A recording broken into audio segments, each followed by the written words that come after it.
Finally, Scopper Gaban has been revealed, and I'm sure he's going to be one of the most important characters in this arc. As many have suggested, he is Ripley's husband and Colon's father. Similar to Rayleigh, Scopper Gaban remembered Roger when he saw Luffy, but he doesn't seem as friendly as Rayleigh. It feels like he's testing the Straw Hats for something. When Rayleigh was introduced, he used a key to free the chains of slaves, and now Gaban holds the keys to free the chains of Loki. Luffy revealed that they want to free Loki, and the last panel where Gaban offers Luffy a fight for the keys reminded me of that Kakashi vs Team 7 scene. Of course, they won't fight to the death, but Gaban will test the skills of the Straw Hats to ensure that Luffy is worthy of having the Straw Hat and the Nika Devil Fruit. Maybe even a poneglyph if he is the man marked by flames, but we'll talk about that later. It must be noted that Gaban was the only one who sensed Shamrock's haki and Elbaf, which suggests he has insane observation haki, probably even stronger than Luffy's and Sanji's. Next, Scopper Gaban revealed that before Shanks, no one had managed to capture Loki. He sees Loki as a big threat, meaning even Gaban himself could not defeat Loki. We might blame his age, but regardless, this means Shanks is stronger than Scopper Gaban, which isn't really surprising. But how strong is Shanks right now? Is he really at Roger's level? The Pirate King level has always been the scale on which people rate the strongest characters. Has Shanks reached this level? Could he even be stronger than Roger? It was mentioned that Gaban was as strong as Rayleigh and Roger, which means Shanks must be at least as strong as Roger. Loki shouldn't be far off in power either, which makes Elbaf even more exciting. It also means Shamrock is even stronger than we thought. He was confident that he could control or defeat Loki if he ever tried to betray the Holy Knights. With this logic, Shamrock is on Pirate King level as well. It may sound strange, and I'm not stating anything definitively, but logically that's how it looks. Oda also revealed that Gaban has a burn scar on his forehead. Could he be the lurking legend? The man with the burn scar that Kid and Lafette were talking about? We don't have enough hints yet, but if he is the one who owns the last road poneglyph, Oda has a lot of explaining to do. According to Lafette, that man can be found on a pitch-black ship and probably has a devil fruit power. If anyone sails near his ship, they end up swallowed by giant whirlpools. Most likely Scopper Gaban does not have a devil fruit, so he will have to show some new haki abilities to explain how he manages to create whirlpools. Also, when Killer and Kid mentioned this man, Law had a strange reaction. Most likely he knows him, but for now, I can't see any connection between Law and Scopper Gaban. Before the time skip, we knew that Whitebeard had the last road poneglyph, and someone took it after the Marineford War. Whitebeard and Gaban were really close, so it shouldn't be impossible for the left-hand man of the Pirate King to have it now, but this hint alone isn't enough. In this chapter, it was mentioned that Gaban has been living in Elbaf for 20 years. He has a family there, so I don't think he is the one protecting the road poneglyph while traveling. I believe he has a relaxed lifestyle like Rayleigh, and there's another reason why I believe Gaban does not leave the island very often. Doesn't Scopper Gaban look really old? Like older than Rayleigh at least. While Rayleigh looks 50 to 60 years old, Gaban looks about 80 to 90. If they disbanded at the age of 40-ish, then something seems off. But I believe there's a reason for it, and it's connected to the Elbaf time theories. In chapter 116, Dory reveals that giants live 3 times as long as humans. In other words, if the average human lifespan is 100 years, an average giant lives 300 years. But what about the perception of time? How does a giant perceive time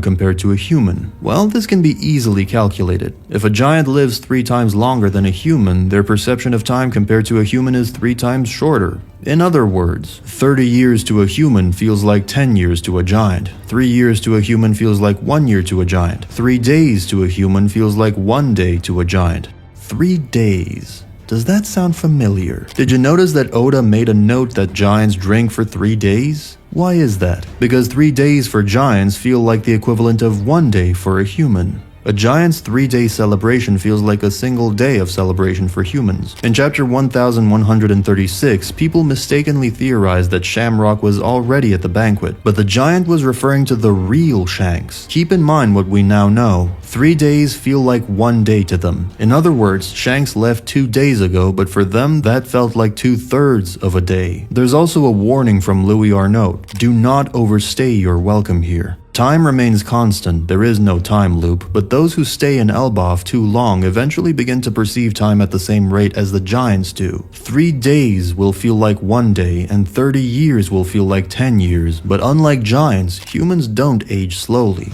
This is why one must not overstay their welcome. That is the secret of Elbaf. But it doesn't just apply to the characters. Have you noticed something odd about Oda's pacing recently? Despite the grand scale of things, the Straw Hats are taking no time to get to their destinations. How did the Straw Hats reach the Sun Realm in what felt like moments? How did the Holy Knights reach the underworld so quickly, even with a bird? Even Zoro and Luffy going to the outskirts of the village and the trio reaching the castle should take a long time given the scale of things. That's because more time has passed than we realize. We as readers are also perceiving the story at the same rate as giants. This is Oda's comical twist. The real question now is, how much time has already passed? What is happening outside of Elbaf? Maybe the Blackbeard versus Shanks fight has already happened. Anyway, this is my explanation for why Scopper Gaban looks much older than Rayleigh and why I believe he has been staying in Elbaf all this time. Meaning, I don't believe he is the man with the burn scar, even though he has a burn scar, like many other characters. Now let's talk about probably the most important part of this chapter, power scaling between the Roger Pirates and the Straw Hats. In Japanese, Gaban is not stated to be equal to Roger and Rayleigh. Instead, Gaban stands shoulder to shoulder with them. This highlights his role as the left hand alongside Roger and Rayleigh the right hand without implying equality. It is the same phrase used for Luffy standing shoulder to shoulder with Shanks. Also, even if Scopper Gaban was as strong as the other two, it does not automatically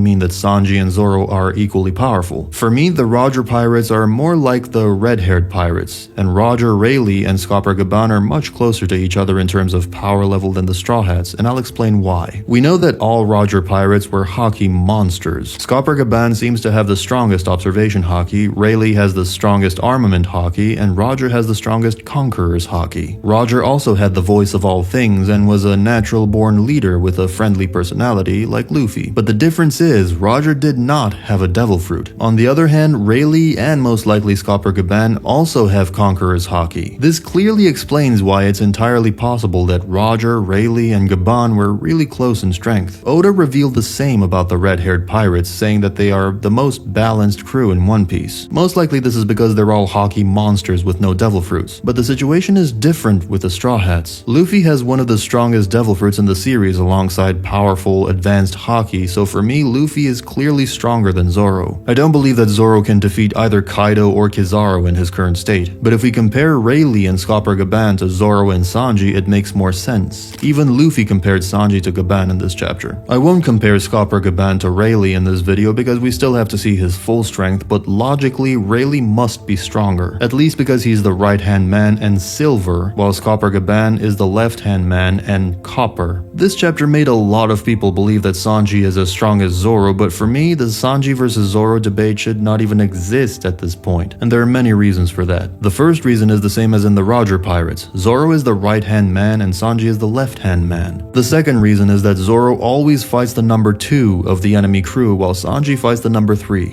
Zoro fought King, Kaku, and Mr. 1, while Sanji fought Queen, Jabra, and Mr. 2. The third reason is that Zoro's main role in the crew is brute strength. He's been training since childhood, and even during the time skip, he had a stronger teacher than Sanji. Mihawk may even be a better teacher for a swordsman than Rayleigh was for Luffy, but that doesn't change anything. On the other hand, while Sanji is super strong, and we saw that in Egghead when he easily defeated a Seraphim and attacked Nejuro, and in Wano where he showed his amazing regeneration and durability, he still has other roles in the crew. First of all, he's the cook, and he's also one of the brains of the team. Don't get me wrong, Zoro is smart and has great battle IQ, but no one has moments like Mr. Prince or Bingo like Sanji. It's normal that Sanji is not as strong as Zoro because he has other qualities for the crew, but he is still really close in strength. Speed, durability, regeneration. If he masters his advanced observation Haki with Scopper Gaban at Elbaf, Sanji will become unstoppable. Elbaf will be the arc where Luffy, Sanji, and Zoro will be shaped and molded into the characters that will be ready for the final war. Agenda aside, for Luffy to reach the level of the Pirate King, he needs both Zoro and Sanji by his side. Zoro, the stronghold of the crew, the one who has been through countless battles and has come close to death many times throughout history, all for his captain, Luffy. Sanji, the clutch player, the one who has broken himself and accepted himself as being a science experiment. He accepts becoming the person he would have once hated, but as long as it's for Luffy, his captain, then he will gladly accept his fate. Luffy, the pillar that is the foundation of it all. He has experienced what it means to lose someone, to lose his crew, and to face death. But all of this has shaped him into the person he is today. The reason why he has godlike abilities is to protect the ones he holds dear, and that truly is his crew. We must realize that yes, Luffy's on another level, but there's a reason why he always counts on Zoro and Sanji to level up as well. Luffy wouldn't be the person he is without these two in his corner. This is the reason why all three need each other to reach the level where they can conquer their dreams. Lastly, these three will be the ones to surpass those who came before them. Yes, even Roger, Rayleigh, and Scopper Gaban. This is their era to take control. Though Luffy already has advanced Conqueror's Haki, his two wings will also fully master it so that all three can stand as pillars. And that's it for today. Unfortunately, there's a break next week, but I still have a lot of ideas for videos to upload, so don't forget to subscribe so you don't miss them. Before that, if you want to see the ranking of the top 10 strongest characters at Elbaf, you can watch this video right here. Thanks for watching.